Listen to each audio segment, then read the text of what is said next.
Welcome to our session on sequence alignment. Today we will be beginning the next unit starting with the sequence alignment.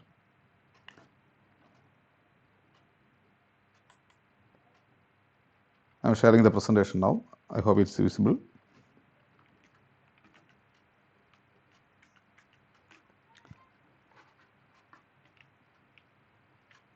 So sequence alignment is one of the key concepts in bioinformatics, and it is having a lot of applications in diverse fields. When we talk about sequence alignment, we have to understand what is the nature of the sequence data. As you know, basically the biological sequences were of DNA, RNA, or proteins. And in case of DNA, we have adenine, cytosine, guanine, and thymine, which can be represented as the single letter codes of A, C, G, and T, respectively. And which is actually coded to the corresponding amino acids using its triplets. And if you are talking about an RNA sequence, usually you know that the T is replaced by U, and all other codes were the same. But the 20 amino acids which is coded from these DNA using the genetic code, they can also be represented in its single letter codes, which is actually shown in the screen. For example, glycine can be represented with the single letter code as G, alanine can be represented as A, and so on. So every 20 amino acid will have its own corresponding single letter codes, and you can sequentially write the single letter codes of the corresponding DNA, RNA, or proteins to form the sequence data. So every sequencing effort of the DNA or RNA or protein will result in creation of a file that contains sequentially written single letter codes of the corresponding nucleic acids or the amino acid sequences. Now, the biological sequences, usually you can see similar biological sequences in many cases. In even within the same species or within different species, you can observe similar biological sequences. And if there is a similarity in the biological sequences, they tend to be related in some way or other. So what is the possibility of the relation between such biological sequences? They may be functionally related, they may be structurally related, or they may be evolutionarily related. So a homologous sequence, usually we can say that they will share a common origin, and that is possible only if they are evolutionarily related. But there may be sequence similarities between diverse groups, like maybe a lower grade organism or a prokaryote and maybe a higher order organism, or between different species or genus. That type of differences may be there. So the genus which is actually not related evolutionarily, or which doesn't share any evolutionary history, may have same or similar, no, not same, similar biological sequences based on their common function or common structure. So they were evolved separately in their own evolutionary line, and since it is having it developed the same function or same structure, the same sequence were developed in the concerned separate genus as its own. So it's the difference is that homologous sequences, which is actually evolutionarily related, will have same ancestry. But the other ones, functional or structural relationships may be separately diverged and developed, and still we can expect such a type of similarity in the biological sequences if they are developing same function or same structure or similar structure in diverse group of organisms. So anyway, the basic concept is that biological sequences, if they are similar, that means they may share functional, structural, or evolutionary similarity. Now, we may have a common mistake, that is, a sequence similarity is homology. It's not like that, because Structural or functional similarity doesn't mean that it is actually homologous or it is having a same evolutionary origin or it is having a common ancestor. It doesn't mean that. So homologous sequences were derived from common ancestor, whereas the other ones, like other similar sequences which are functionally or structurally related, may not have a common ancestor. See the example of a early globin gene. The early globin gene uh, that is diverged into alpha and beta chains by the event of a gene duplication. Now, when we see the organisms like mouse, chick, or frog, all these organisms were having their own beta chain evolved separately from the early beta chain. And the alpha chain is also represented in the same organisms. So now we have to understand the different terms. In mouse, for example, alpha and beta, they constitute the paralogs. So the homologs actually again can be grouped as a paralogs because these are separate genes, alpha and beta genes, which is having a distant evolutionary origin. So they are paralogs. Whereas the orthologs are the same gene, for example, beta globin gene or beta chain gene, which is present in mouse, chick, or different species or different genus of the organism. They are known as orthologs. So we have orthologs within the same organism or evolutionary related genes which is present in the same organism known as paralogs, or same gene which is present in different organisms which is known as orthologs. All these actually orthologs and paralogs were treated as homologs because they share a common ancestry. So these are the development of orthologs and paralogs, or overall the homologs means the sequences were related evolutionally related. So that means they may have or they share sequence similarity. Now, if you are addressing a question, are two sequences are related? If you want to find out, you want to find out whether two sequences are related or not. The only answer is that you can compare the sequences and see whether it is similar. So sequence comparison is necessary if you are trying to compare two sequences, or if you want to find the relationship between two sequences, you need to compare these two sequences. Take the example of the two words peer and tear. They are similar words but entirely different meaning. With the single letter change, the meaning is different.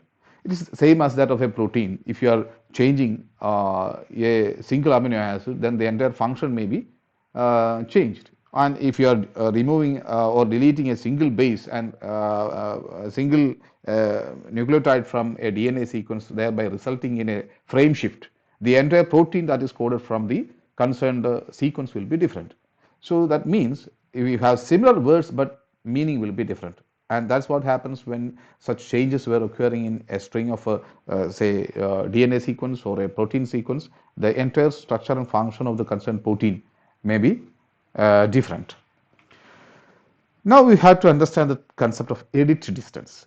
The edit distance between two strings of characters.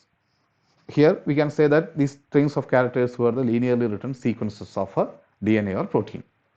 And the edit distance between two strings of characters is the number of operations required to transform one into another.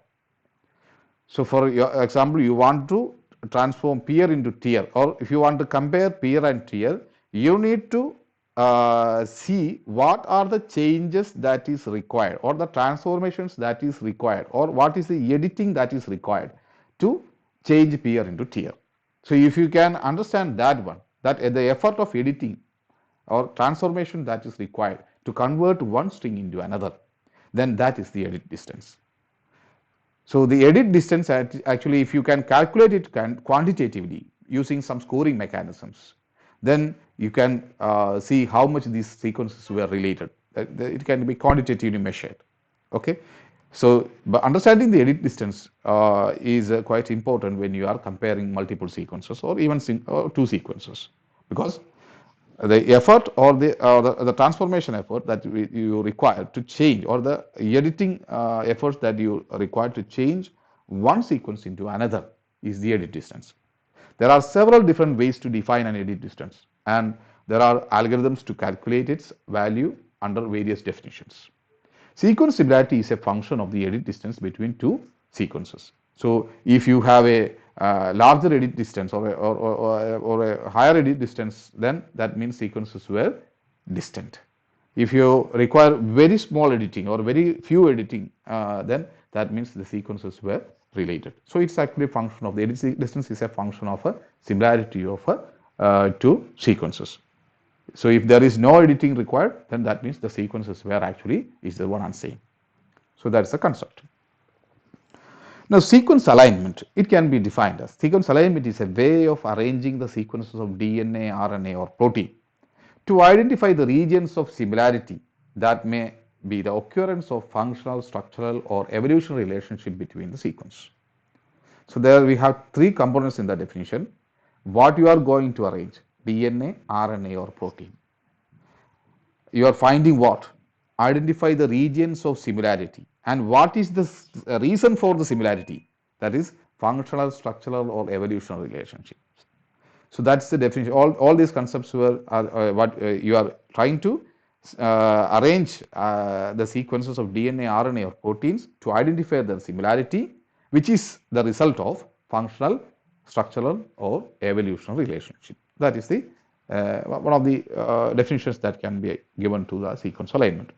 Aligned sequences of nucleotides or amino acid residues are typically represented as rows within a matrix. So, you can create a matrix, usually a table structure is provided for a matrix. You can arrange them in the rows and columns of the matrix, and gaps are inserted between the residues so that identical or similar characters are aligned in successive columns.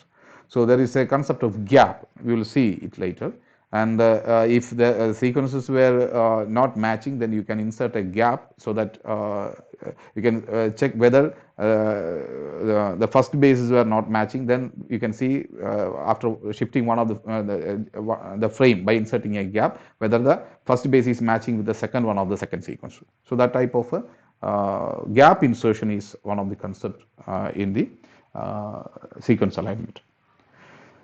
Now, for DNA, there are some properties of the sequence alignments and search.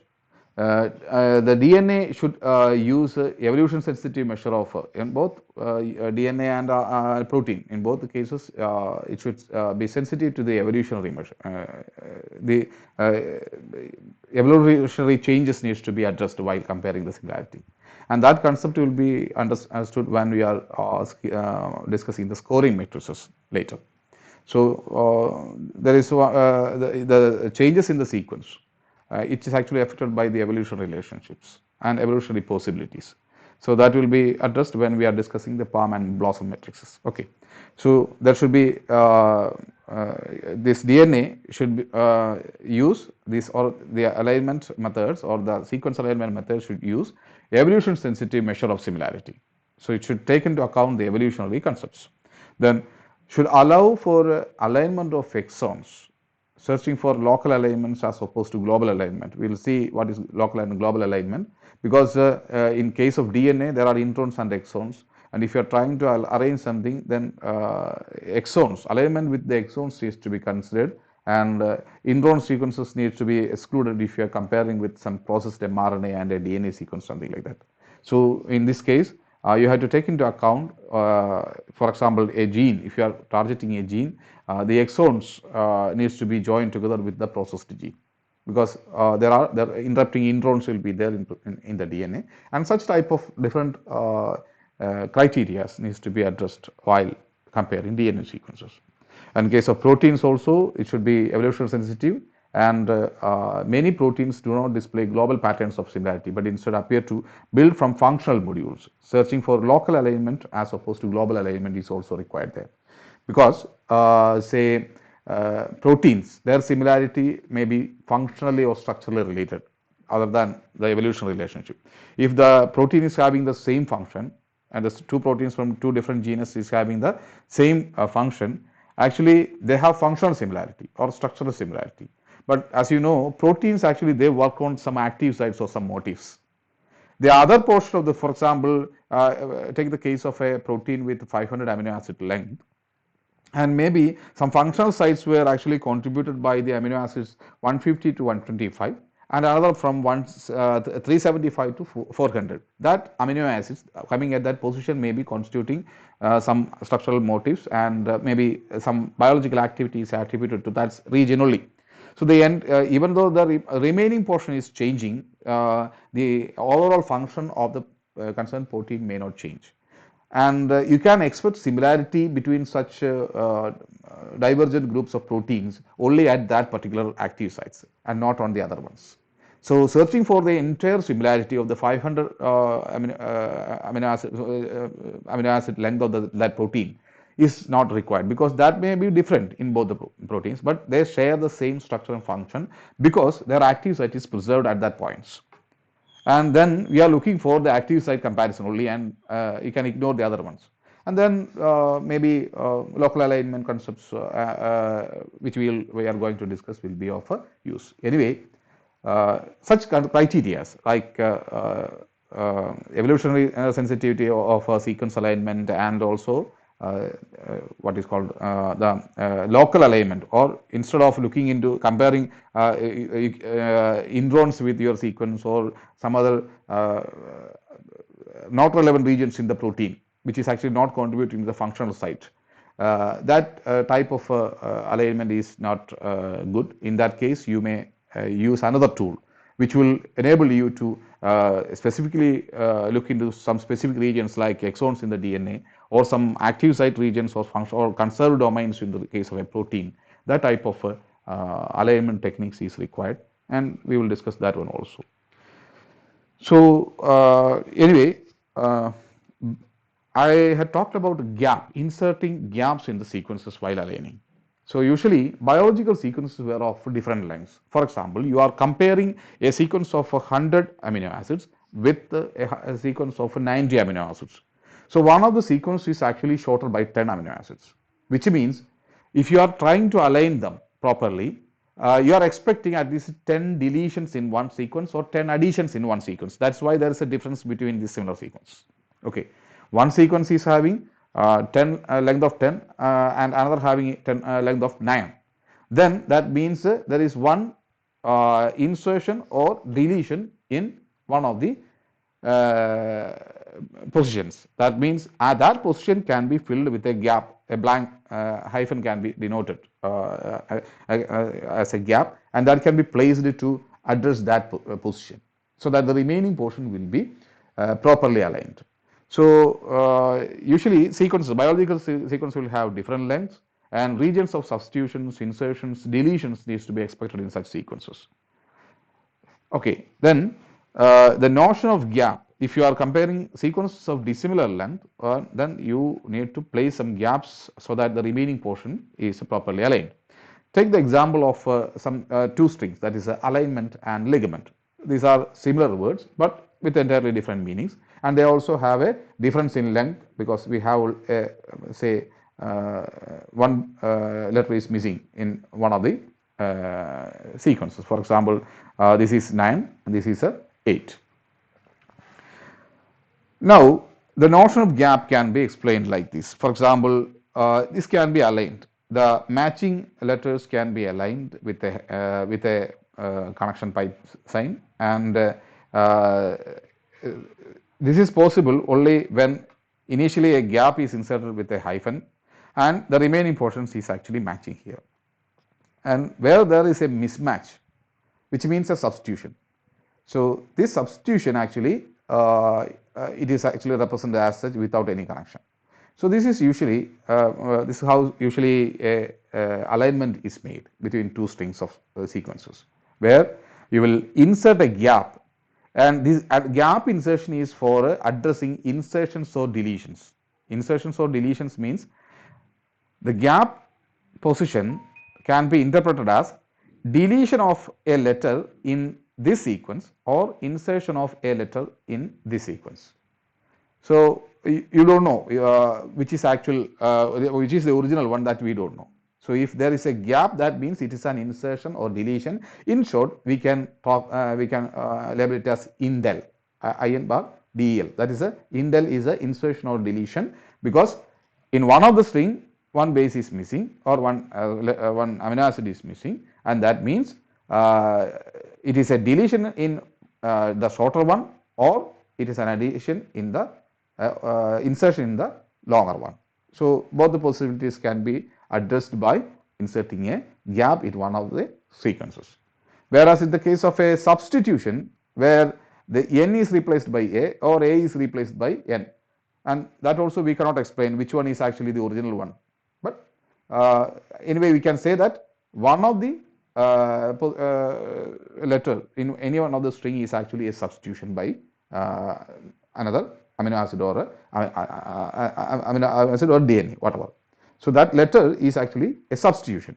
So in the case of substitutions, we cannot connect them using a say pipe sign. Now, possible residue alignments is actually can be represented like that, and you can see that there are three cases that we want to address. There is a match. In that case, you will connect it. There is a mismatch. Mismatch means substitution or mutation, which will result in change of one of the letters. That's a mismatch. And another one is a insertion or deletion, which is called indel, and that should be filled up with a gap. So that's how a sequence alignment is made. There should be matches, there should be mismatches, and insertions or deletions. Now, pairwise alignment. Pairwise sequence alignment methods are used to find best matching piecewise or local or global alignments of two query sequences. So if you are comparing two query sequences, then that is known as a pairwise alignment. They are efficient to calculate and are often used for methods that do not require extreme precision, such as searching a database for sequences with high homology or a query. For example, if you have an unknown sequence in your hand and you want to find out from which organism that sequence were obtained, then you can go for the NCBI, like NCBI, the entire database of the NCBI, and search your sequence against the database. So in that case, it requires high precision, and also it requires a large computational power. Maybe there are millions of similar sequences there, and your sequences need to be compared with each and every sequence present in the database. There you require some other method, but usually pairwise sequence alignment is actually it is a comparison of a sequence between two query sequences. So in that case, your calculation is a little bit simple when you are comparing with the other methods, where you are trying to compare your query sequence with a large set of sequences present in the database.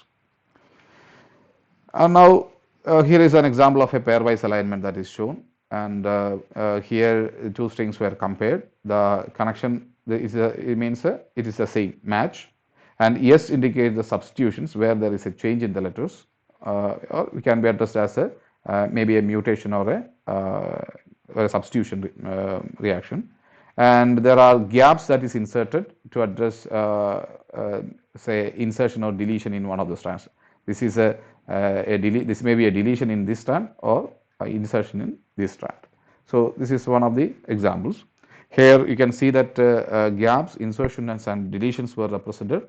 Gaps can reflect either an insertion in one of the sequence or deletion in the other, and the simple observation of two aligned sequences is sufficient to decide whether a gap results from the insertion or a deletion.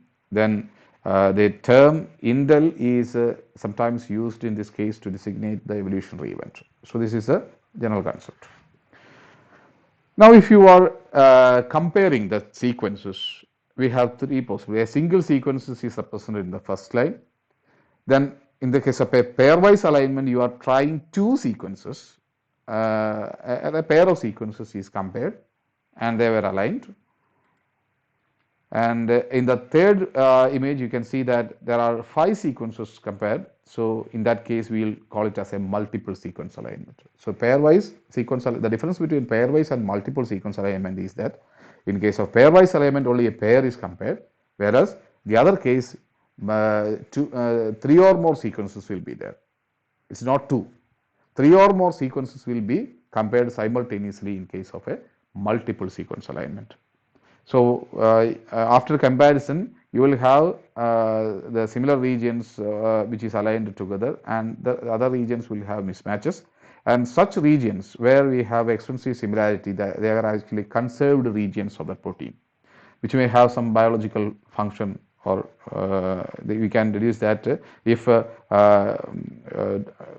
such a similar proteins were having such conserved domains in throughout various genus, then that means they were actually contributing to some functional motifs or active sites, which will have some biological significance. That's why such a structure is actually maintained. So this region uh, maybe some active site contributing to the active site, and hence biological function. That type of deduction can be made from such a sequence alignment results.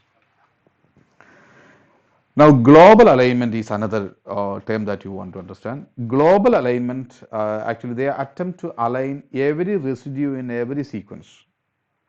So, most useful for sequences with a roughly equal size. So, say you have two sequences of one with 100 amino acid length, and the second one with a 90 or 95 length, then it is possible to stretch the shorter one throughout the length, like which is shown here.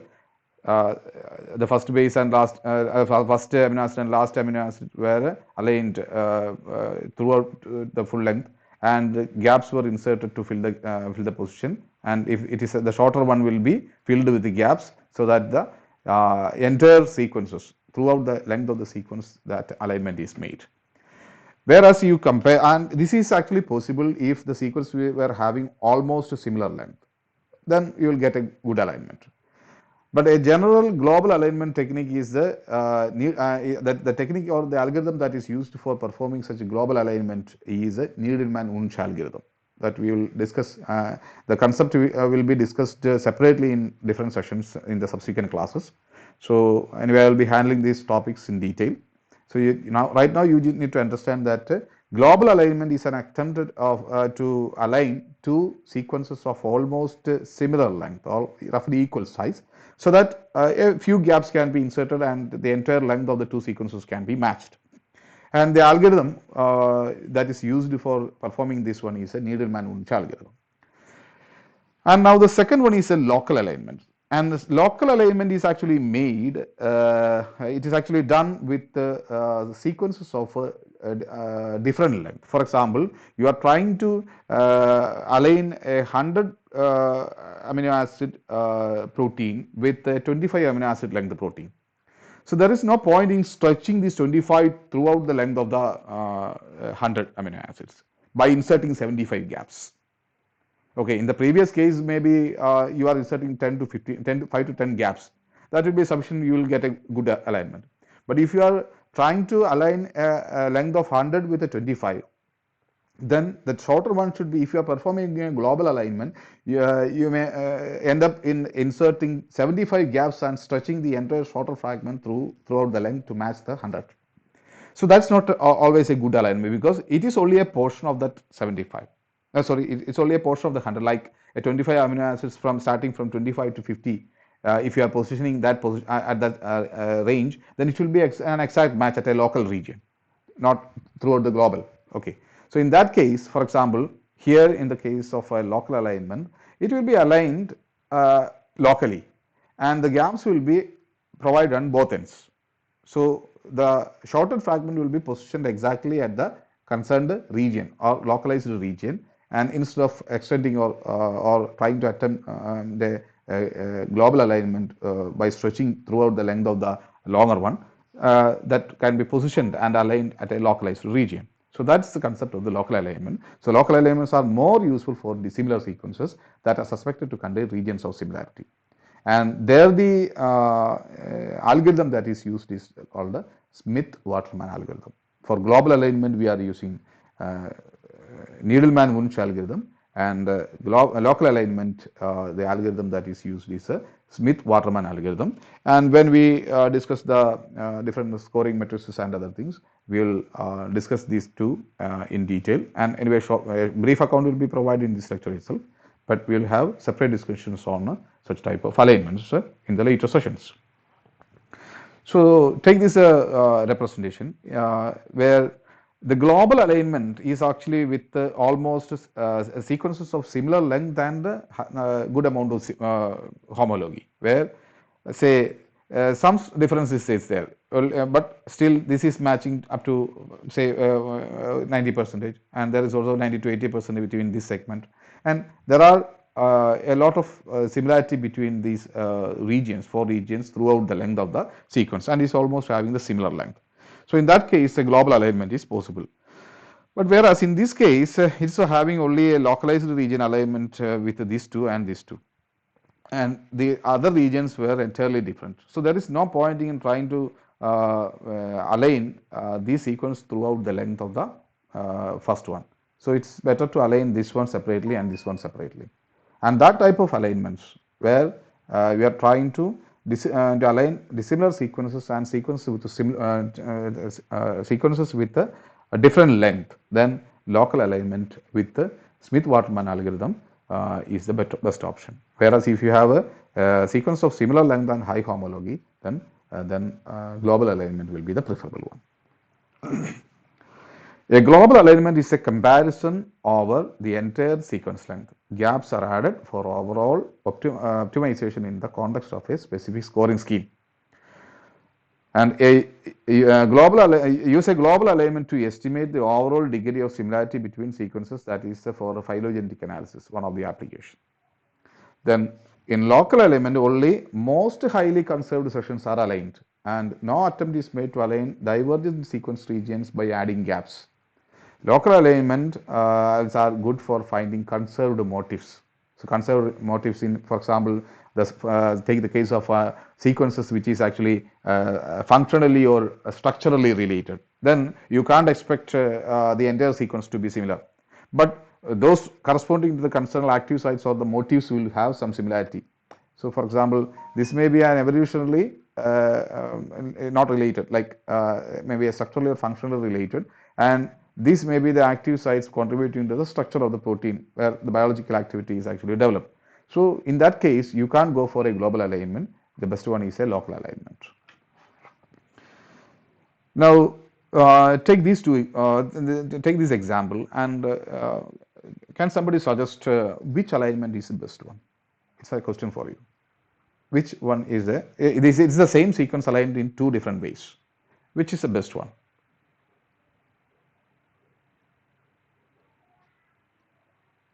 Can you suggest? Anyone suggest?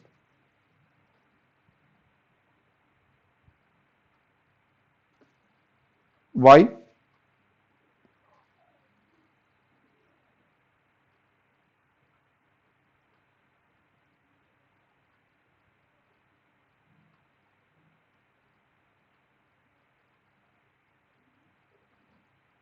No, there are more matches, you can say. You can, in other terms, you are actually when you are talking about the alignment, we will say gaps, matches, mismatches, right? These are the three terms that we explained: match, mismatch, and gaps. So in this case, we have a, for example, here we have a match. This is a gap. These three are matches, and this is a mismatch. So these are the three possibilities in every sequence alignment, right? So while comparing these two, okay, you can reach a conclusion that there are more matches. For example, six matches were there in the second sequence, whereas there is only 5 in the first one. So you can normally you can assume that the second alignment is the best one, right? It's a logical conclusion, and it's on preliminary visual analysis because we have only about 10 sequences or 9 sequences represented here, right? But we are, if you are comparing a sequence of say 2000 nucleotide length gene or more, maybe thousands of nucleotide lengths can be compared in a, and that may be the comparison length of the sequences that is used for pairwise alignment. In that case, is it possible to calculate manually or by just looking into that and reaching a conclusion? Because there may be thousands of matches and mismatches or gaps which you cannot count by any means, right? In that case, these alignment score, it cannot be manually interpreted or visually analyzed and interpreted in case of a larger sequence comparisons. There you require a specific method or scoring method which, that enables you to quantitatively measure the quality of the alignment. Now we require a scoring scheme. Here we have three cases like match, mismatch, and insertion and deletion. So, for example, for every match you can add 2 points to the score.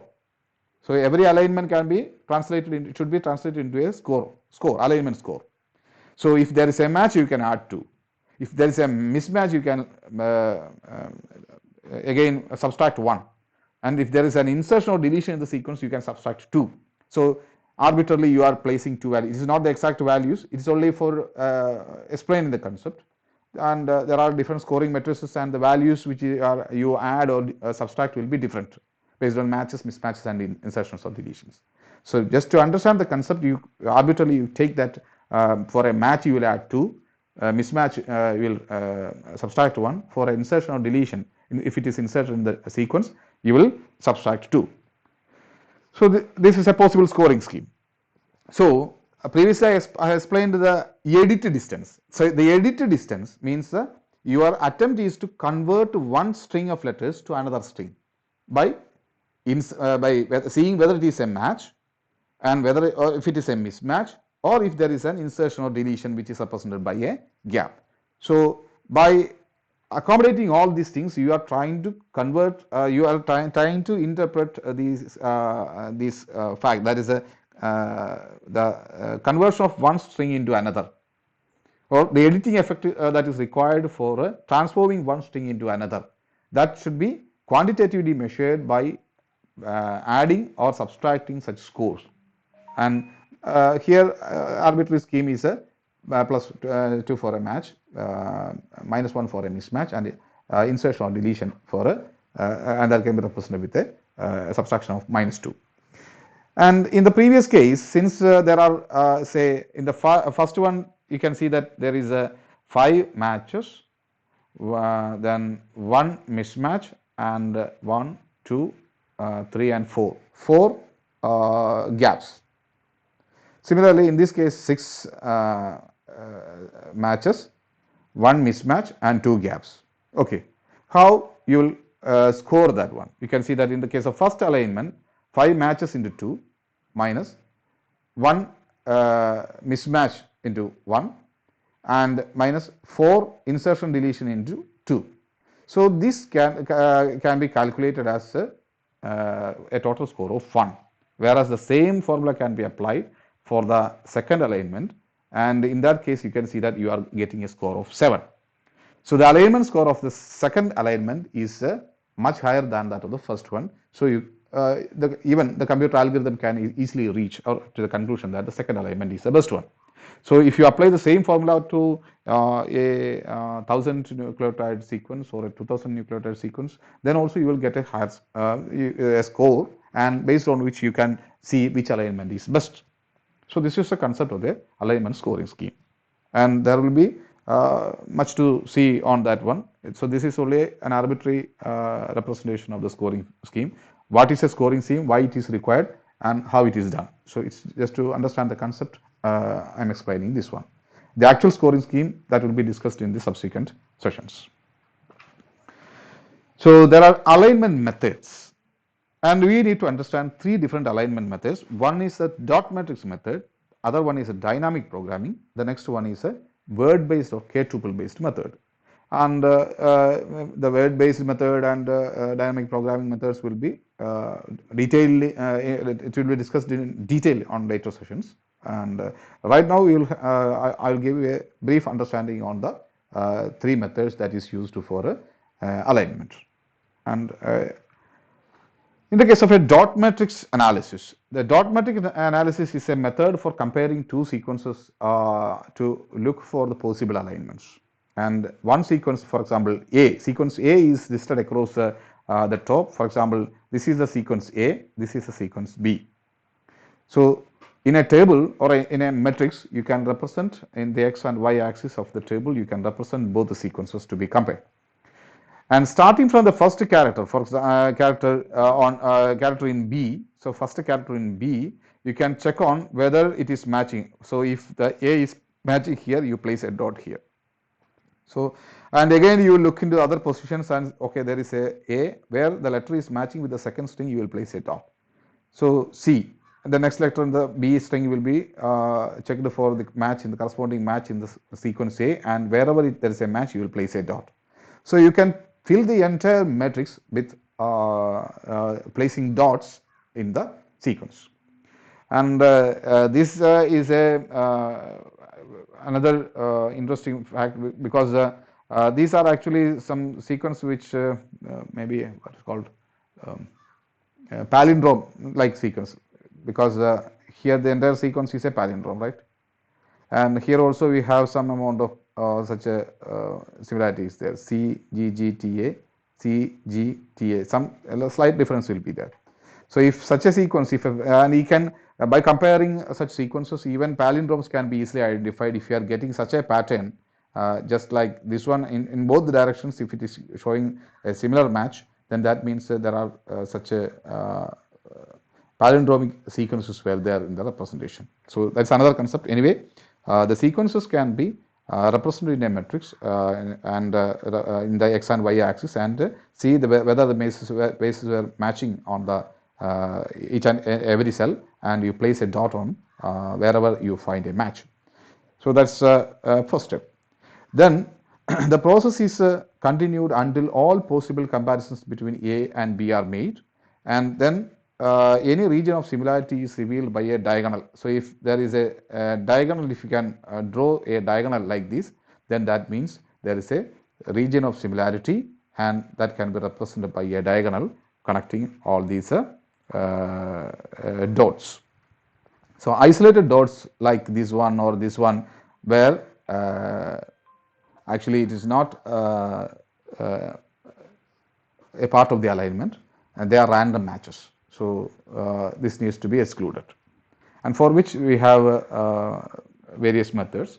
So the detection of a matching region can be improved by filtering out random matches like such dots, and by a sliding window you can ignore the quality such random matches which is observed, like random dots developed here can be it cannot be connected with any diagonally connected with any other ones. So such dots needs to be ignored by connecting longer strings of matches which can be connected diagonally. So a sequence similarity is represented only through a diagonal connection line. It means that instead of comparing a single sequence position, more position is compared at the same time, and dots is printed only if a certain minimal number of matches were observed. So individual matches, one or two matches or diagonally connected matches will be ignored, and only a longer matches with longer connection lines with the dots diagonally, that is actually considered and taken into account while generating such a dot matrix analysis. A dot matrix analysis can also be used to find direct and inverter repeats within this sequence. As I have mentioned, inverter repeats, if there is if it is present, it will be represented in the other side also. So here some examples were shown here. Dot matrix analysis with two sequences were represented, and the connection line diagonally connected line that represents the actual sequence comparison. But there are some random dots and some shorter sequences of similarity. So this needs to be ignored during the comparison. So for example, this one is a entirely different sequences without any proper match. Then there will be completely scattered dots without any proper diagonal. And this is in this case you have a connection dots which is represented the line. That means it's a similar sequence. And by using such window with if a minimum number of connection lines were not represented, for example, diagonally, if you say 4 or 5 dots were not simultaneously present in the diagonal, then you can ignore that one. Then you will get a clear picture, because longer connection lines in the diagonal represents the say proper alignment. So that can be identified using such a dot matrix analysis. So the next one is a dynamic programming algorithm. So dynamic programming algorithm for sequence alignment is another method. Dynamic programming is it's a mathematical and a computational method in which say if you have a very complex problem, then you'll break that complex problem into many fragments, and it will be analyzed individually. And if these individual fragments were having some significant results, then they can be joined together to develop an overall solution for the complex problem. So that's how these dynamic programming algorithms work. So basically, computer programs require a lot of computational power to solve such complex problems. So complex problems can be broken into smaller fragments. Individually, they can be analyzed, and then try to connect them together to find a solution for the complex problem. So that is the concept of the dynamic programming. And in that effort, maybe the same step or the same programming steps need to be performed multiple times, maybe thousands of times. The same calculation needs to be performed at various stages. So such type of repetition can be avoided by addressing by using dynamic programming, because the sequence comparison actually it requires large computational power if you are not using the proper algorithm. And for example, say if you are trying to compare two sequences, each base of that sequence in the two strings needs to be compared. Whether it is matching or not, that needs to be compared. And in that case, you require a 2 by 2 matrix like a table, x and y axis. Say you compare 5 sequences or 3 sequences, say a multiple sequence alignment, in which simultaneously you want to compare 3 sequences. So it is possible only say by developing a 3 by 3 matrix, because there are 3 options. Instead of comparing the first base of the 2 and second base of the 2 or like that, instead of if there's 3 sequence, the dimension of the matrix will increase, and then you have to instead of a 2-dimensional plot, you have to create a 3-dimensional plot. Then only you can represent three sets of sequences and simultaneously compare each and every base of that one. And if you have an n number of sequences, 5 or 6 or 10, then dimension of the matrix that is required or the comparison is that much complex. It is not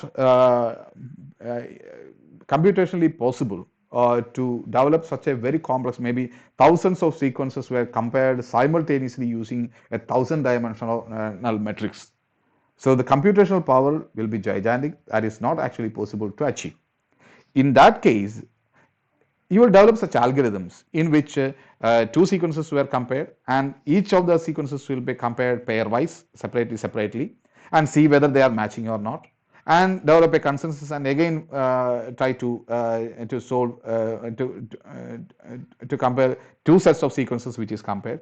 So the entire total instead of constructing such an n number matrix or n dimensional matrix or and which demands large computational power, the sequence comparison effort may be simplified into multiple fragments, and then finally a solution for that complex problem is developed using such a dynamic programming concept. So dynamic programming is actually is an effort to simplify the complex problem by fragmenting it into simpler solutions, and say instead of comparing 1000 sequences at a time, they will be compared individually pairwise, and then finally they will be joined together to see whether they are matching or not. So that is the concept. The method compares every pair of characters in 2 sequences and generates an alignment which is best or optimal. And this is a highly computationally demanding method. However, latest algorithmic improvements and ever-increasing computational capacity make possible to align a query sequence against a large database in a few minutes. Each alignment has its own score, and it's essential to recognize that several different alignments may have nearly identical scores. That means dynamic programming will result in multiple alignment patterns. So it will suggest that if you are following, if you are aligning through option A, you will get a score. The same alignment score can be obtained with alignment option B, alignment option C. So there are multiple options of alignment. If you have a longer sequences, maybe 1000 or 2000 base pair length sequence, then you can insert gap at the 100 position or 200 position. At multiple positions, the same gap can be inserted, and the same score can be achieved by multiple ways of alignment. So that possibility is there always for dynamic programming. However, intelligent manipulation of some of the parameters is important important and may discriminate alignments with the similar scores. So to reach a final conclusion, if you have multiple alignment patterns with the identical scores, then some other parameters needs to be adjusted so that the optimal alignment score can be generated. So this is the concept of the dynamic programming.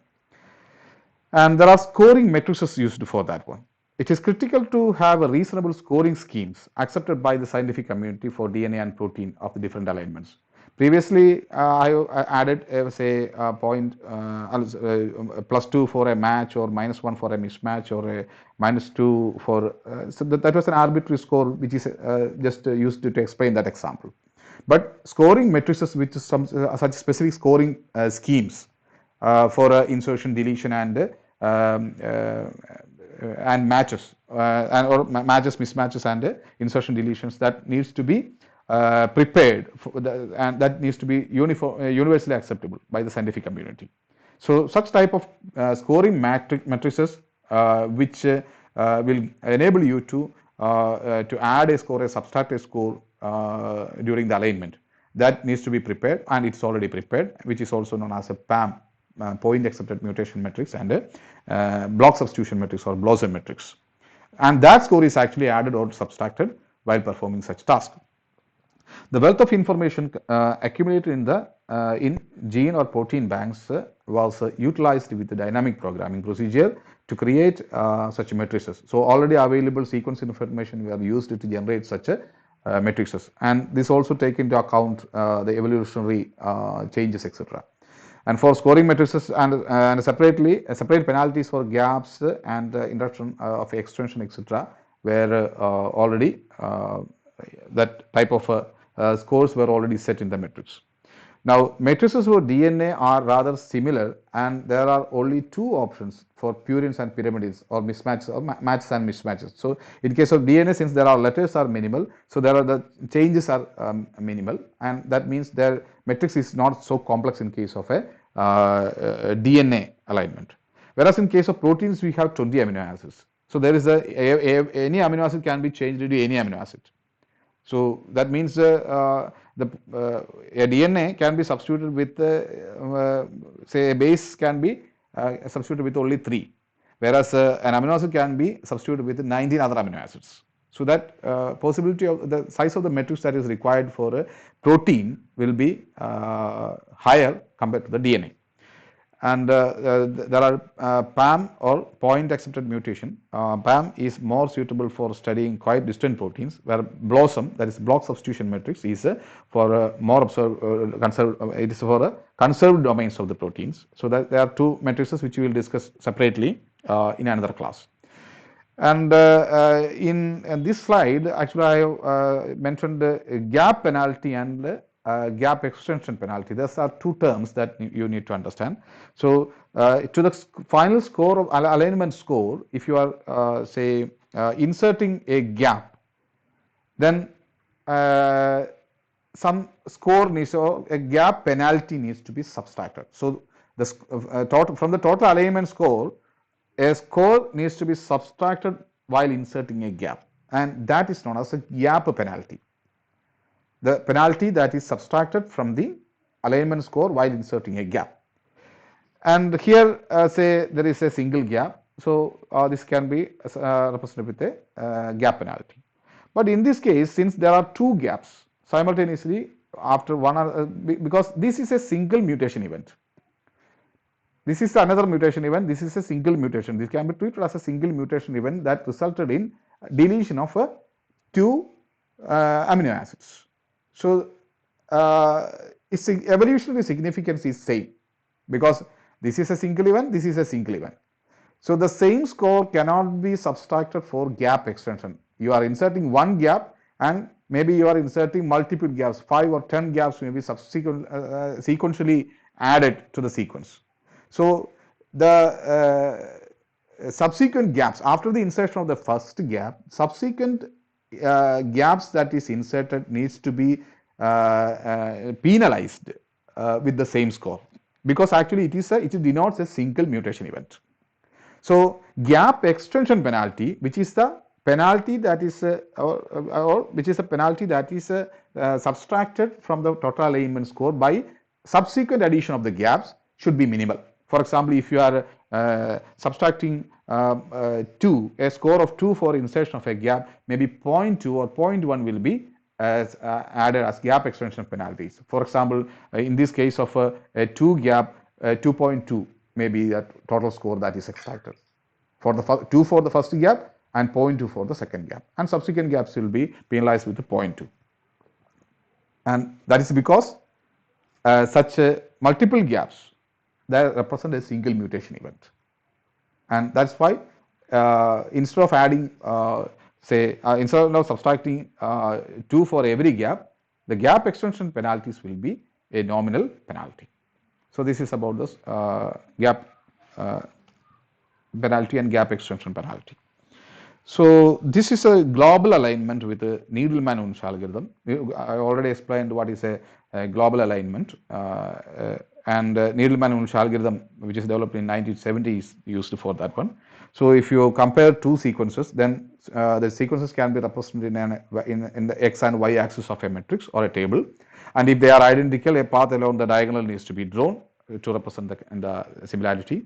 And there are to find the optimal subpath and add them to achieve the best score. This involves adding gaps when it is needed, allowing for conservative substitutions, and also choosing a scoring system so that you can score that matrix in an optimal way. So it involves all these things.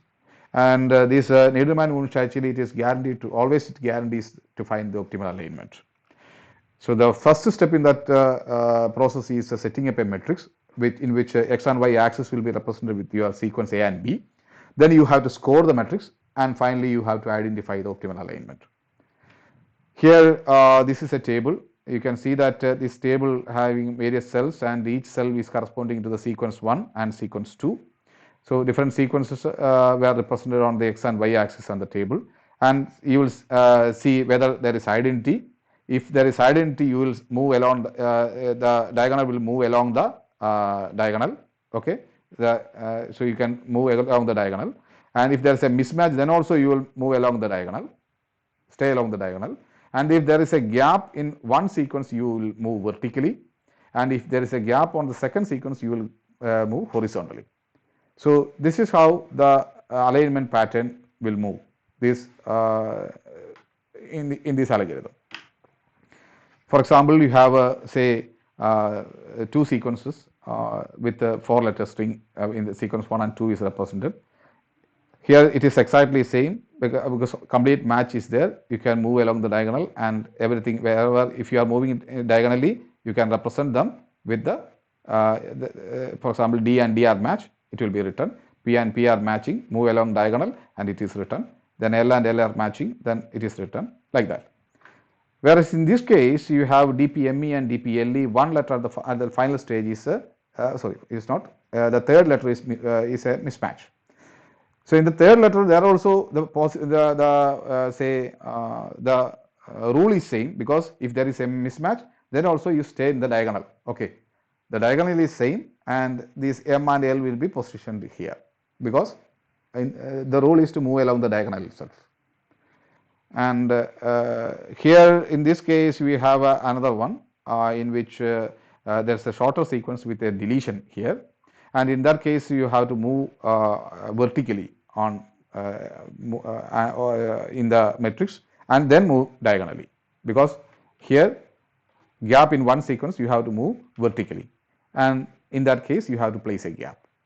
And again in the second case, there is a deletion on the first sequence, and first sequence there should be a gap inserted, and it should be moved say horizontally. So this type of scoring of the matrix and final uh,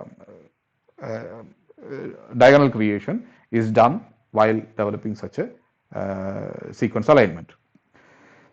So usually such matrices were scored with dynamic programming, and it uses such mathematical formulas and a score for match and mismatch. This is a standard accepted standard where you will give a positive score of 1 for match, and for match mismatch and gap penalty -2 is given. So this is a matrix for dynamic programming in which you will move through the diagonal if there is a match or mismatch, and if there is a gap, then you have to move through this direction or through this direction, and each will be calculated with a gap penalty. If you are moving to this one, gap penalty will be subtracted. If you are moving this one and in this direction, gap penalty with this formula will be applied. And if you are moving in this direction, the +1 will be added to the score and it will be moved diagonally. So depending upon whether match or mismatch, if there is a match or mismatch, then it will move diagonally and you will have one score. And if there is another one, then if you are moving on the other direction, X or Y direction, with a gap penalty, this is the formula that is applied. For example, in this case of dynamic programming, you can see that sequence 1 and sequence 2 is represented here. So since there is and always the initial one is with the -2, -4, this will go on, -6, -8. And here also the sequences, first and second sequences are here, moving it diagonally, -2, -4, -6, that is represented here. So here you can see that there is a, since there is a match with the F and F in this column, it will move with a +1 because 0 + 1 + 1 is there.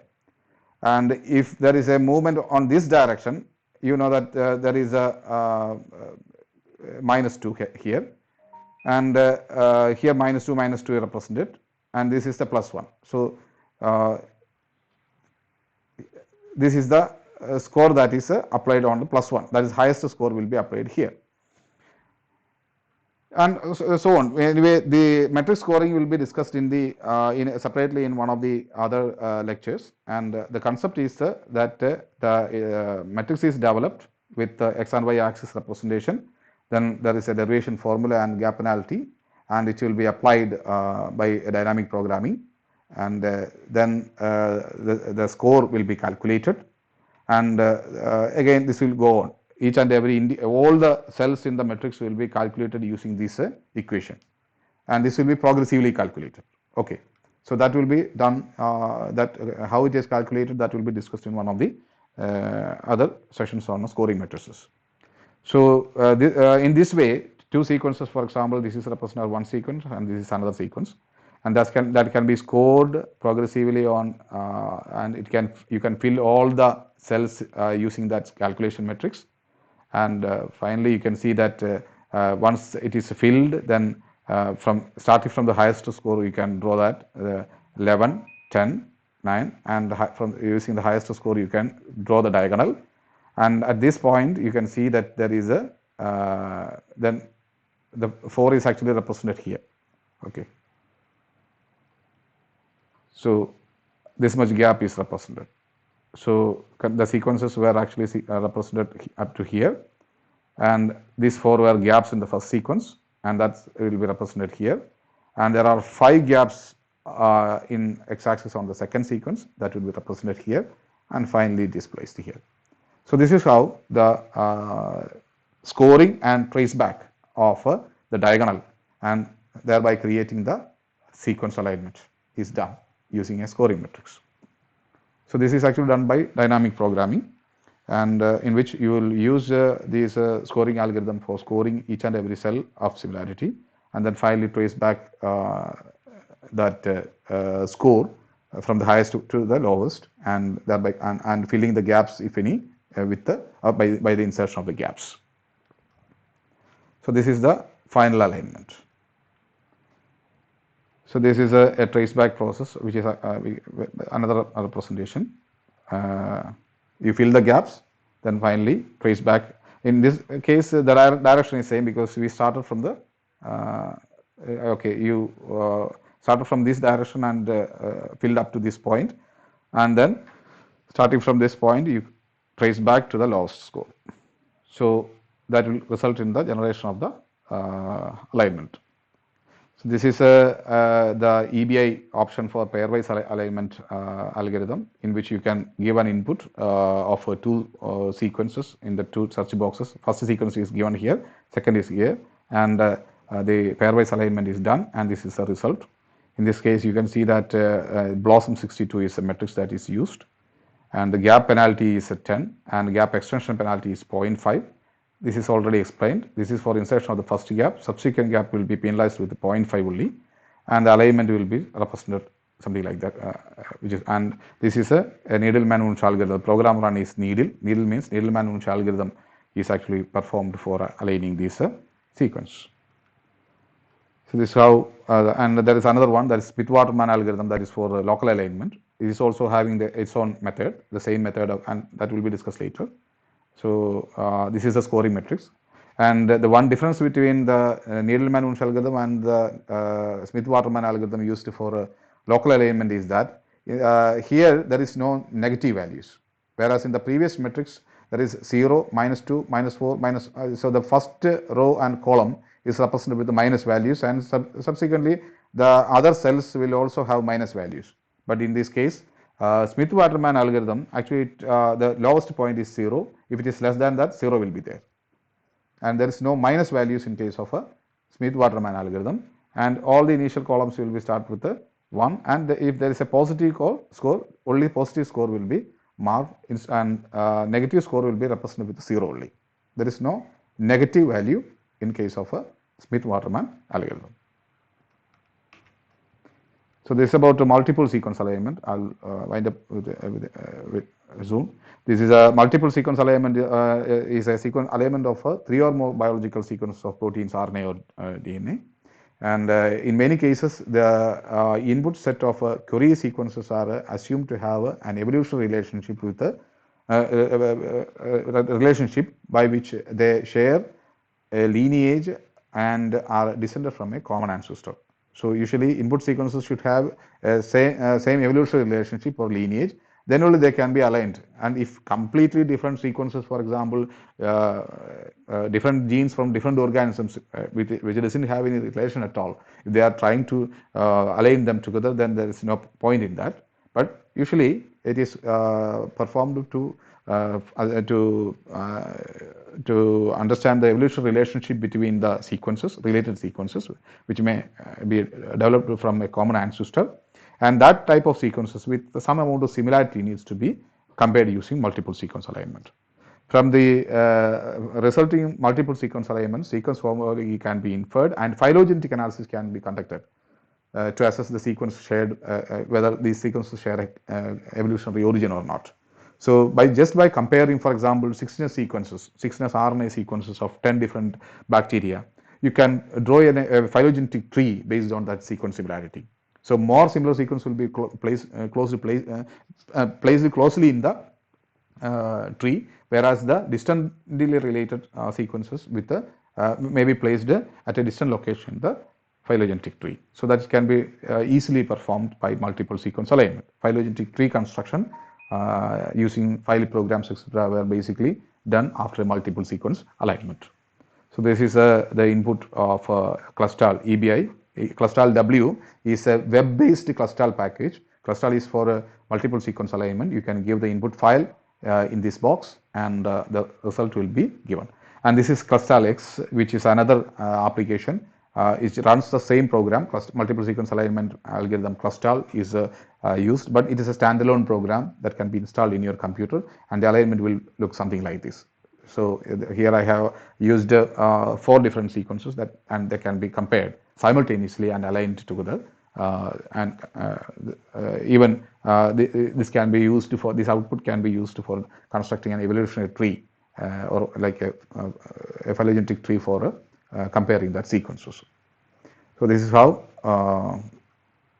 the multiple sequence alignment is done. So this is the basic concepts, and we'll go through the details of this concept later.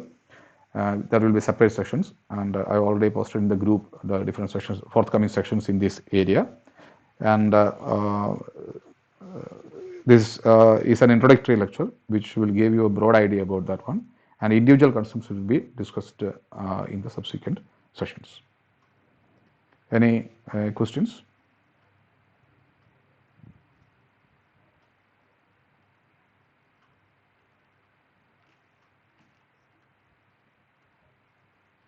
Okay.